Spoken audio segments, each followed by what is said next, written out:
So, Kokoro said, Zihar will destroy the world in 5 days unless she gets what she wants. Interesting.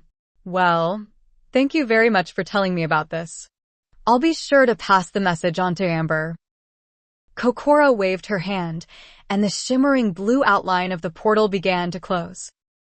Wait, Luca yelled, with an urgent glance at Apollo. Apollo nodded, concentrating once more, and the portal ceased subtracting. Yes, Kokoro asked with a raised eyebrow.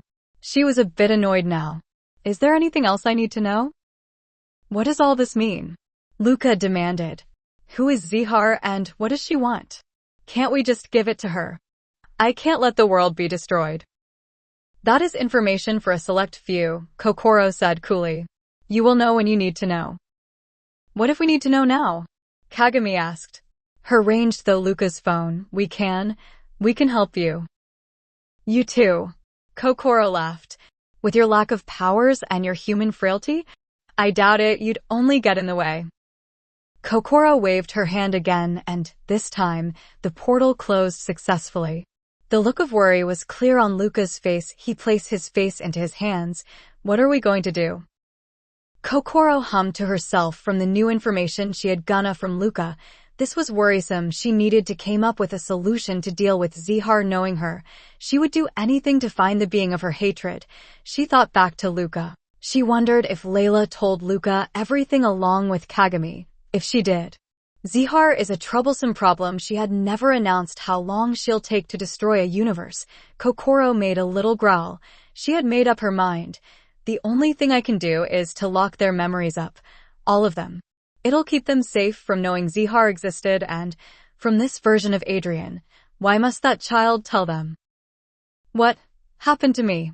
Marinette asked herself groggily.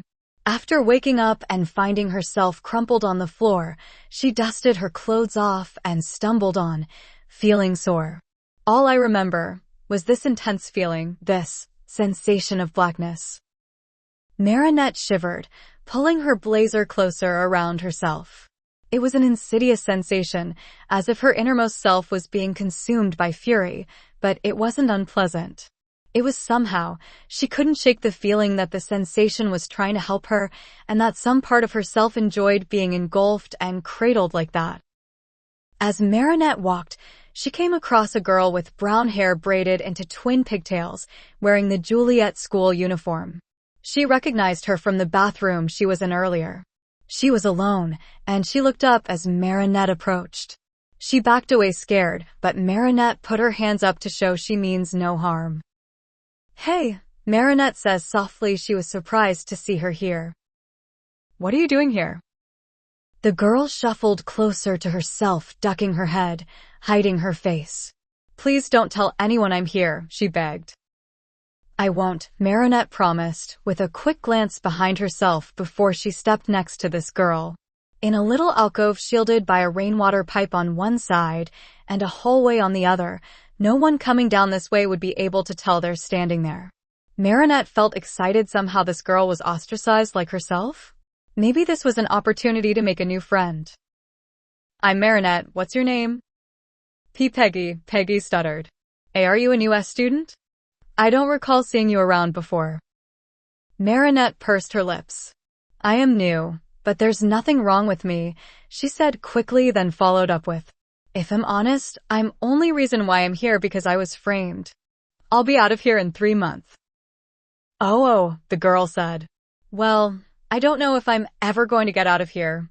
I'm addicted to painkillers. It started when I raided my parents' medical cabinet, and when they refused to buy more drugs, I shoplifted from a corner market. I was caught, and the judge sentenced me to Juliet until I get clean. Marinette was surprised by this information. She didn't think Peggy would open up to her so quickly. How close are you? Marinette asked. To getting clean, I mean? It took Peggy a moment to answer. I'm managing, Peggy confessed. Nowhere fast enough, but I don't really mind it. She scowled, the first negative and confident emotion on her face that Marinette saw. Up until then, Peggy had been plagued by nervousness and anxiety. I don't have a problem with my addiction. It makes me feel good. But everyone else hates it and my parents won't take me back until the school's doctor assigned me a clean bill of health. Peggy droops. They've cut my supply down a lot, she said. I was able to manage for a while by relying on the black market. The black market? Marinette asked in surprise. There's a black market in the school? Why yeah, Peggy said. There's a black market anywhere, you just have to look hard enough. The dealers smuggle supplies into the school and sell them at places the teachers don't check. You can get easy stuff like energy drinks, candy, and smartphones, but also more expensive stuff like knives, cigarettes, and prescription drugs. I had some saving I took with me into the school, and I was able to buy some Vicodin and OxyContin. It's great stuff. Peggy beamed. Marinette made a face which Peggy didn't notice. Way better than the old Aspegix my parents had. Problem is, when I ran out of money, I had to borrow some, from some really unkind people. Peggy shivered, hugging her arms to herself. Marinette noticed for the first time that Peggy's arms were trembling. I've been skipping out on payments, Peggy confessed. And I'm hiding so she'll leave me alone. Marinette asked. She had a feeling who she must be referencing too. She wasn't the only ones in the bath. There were 2 other girls and her 2 roommates. Peggy hesitated. I borrowed money from Annalise. She said. She looked at Marinette, who made a face. So, that's why she was in there for, Marinette thought. Do you know her? Peggy asked. She's my roommate, Marinette said. Is she your roommate? Please don't tell her if you saw me. I am already in hot water with my other 2 friends. You don't know how horrible she is. Peggy said shakingly. You poor thing, Marinette said, feeling deep pity for this girl. I won't let Annalise get near you, or hurt you. Have it much worse than me. Peggy stared at Marinette for a long moment before speaking. Are really? Marinette nodded. Peggy ducked her head so that her hair hid her face. Marinette could still see a single tear making its way down the tip of her nose. Thank you, Marinette smiled. I'll help you out of this situation, Marinette declared. Peggy looked up at her. A small gleam of hope showed in her eyes. Are really? She asked. How? Marinette chewed her lip. I think I have a plan, she said. Adrien and Felix walked around Paris, the 2 of them vaguely disguised, with Adrien wearing a hoodie and Felix with a gray felt ivy cap. By himself, Adrien was already a spectacle on the streets. He doesn't need more attention drawn to him by a lookalike. All right, Adrien said, turning right at a red light. You're free, do what you want. Where are you going? Felix demanded. Uncle said that we should stick together. Since when are you so obedient about following his rules? Adrien scoffed over his back. He glared. Why are you following me? Where else am I supposed to go? Felix snapped. I don't know any place in Paris. Ugh, anyway. I don't know the movies. Adrien groaned in annoyance at his cousin. When Felix didn't move away, he sighed. Fine, just keep quiet and don't make trouble for me. Adrien approached a hospital, causing Felix to raise an eyebrow. A hospital? What business does he have here? Felix wondered. Adrien rode the elevator up and arrived at a single suite. Felix held his breath at the doorway when he saw who was sitting in the single bed.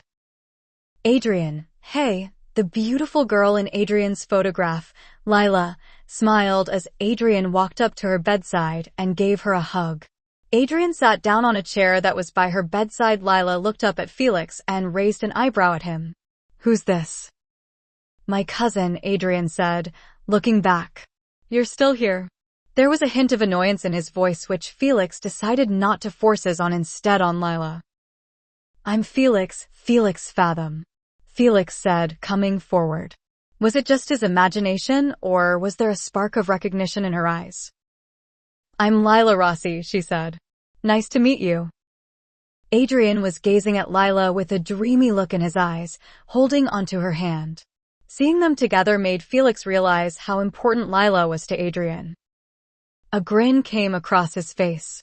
This was interesting, very interesting. Felix's mind was already churning with all the amusing ways this could play out. It's so strange that Hawk Moth hasn't been attacking anyone lately, Tiki said, looking out of Alya's window. She lived lower than Marinette did and in a completely different part of town. The view was new. There was a candy shop across the road that Tiki kept her eyes on. Isn't it? Alya muttered, writing her homework. She had a lot of catching up to do. Putting down her book, Alya frowned. I was hoping to have more opportunities to shine as Scarabella, but there's been virtually no attacks. I wonder what happened. Just a month ago, he was so active. Alya, Marlena suddenly yelled from the kitchen. Mail for you. Coming, ma'am. Alya yelled, standing up from her desk. She left the bedroom, careful to shut the door behind her. Tick sighed, lying down on the windowsill. She missed Marinette and wondered how she's doing. She was so bored. Tiki, a weak voice suddenly said. Tiki shot up. Who is that? She demanded. Show yourself. Flying up, Tiki spun in a quick circle and froze. Having appeared in the bedroom with her is another version of herself. Tired and drained, her antennae were drooping and her colors were bleached. What the? Tiki said, floating to her. What is the meaning of this? I've come to ask you for help, the other Tiki rasped. It's horrible. She coughed, and Tiki hastily caught her as she sank down and spat pink sparkles. It's Star. Tiki eyes went wide, recognizing the name. She looked down at the other Tiki in anger mixed horror. And you decided to come here.